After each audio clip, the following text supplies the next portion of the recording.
High বন্ধুরা, কেমন আছো সবাই? আমিও খুব ভালো আছি। তো চলো, আমি ছোট্ট একটা রেসিপি নিয়ে এসেছি, জানি না কেমন লাগবে তোমাদের। তো দেখিয়ে দিই, চায়ের সাথে কার না ভালো লাগে একটু পরোটার খেতে। তো যদি হয় সেটা আলু আর ডিমের ভুজিয়ার পরোটা, তাহলে কেমন লাগবে। তো আজকে বানিয়েছিলাম আলু ডিম ভুজিয়ার পরোটা। ডিম ভুজিয়া করে ময়দার পুরের ভিতরে দিয়ে বানিয়েছিলাম। যদি ফুল ভিডিওটা দেখতে চাও তাহলে কমেন্টে জানিও, তাহলে তোমাদের জন্য পুরো ফুল ভিডিওটা নিয়ে আসবো।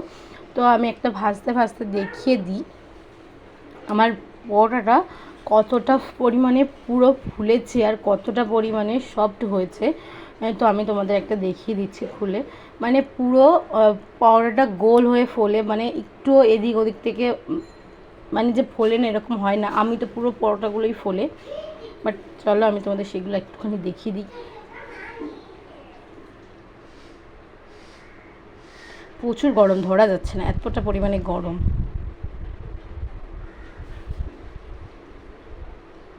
দেখো পুরোপুরি ছিঁড়ে যাবে, একটুও মানে চারদিক থেকে একটুও বাঁধবে না। আর প্রচুর পরিমাণে গরম, ধরা যাচ্ছে না। আর সেরকম হয়েছে নরম, মুখে দিলেই পুরো গলে যাবে। দেখো আমি পরোটা দিয়ে রেখেছিলাম, তো একটুখানি হতে না হতেই বেশ ফুলে গেছে। তো প্রতিটা পরোটা আমার এইভাবে করে ফুলে, তো একটু কোনোটা কম বেশি ফোলে, তো প্রতিটাই ফোলে আমার।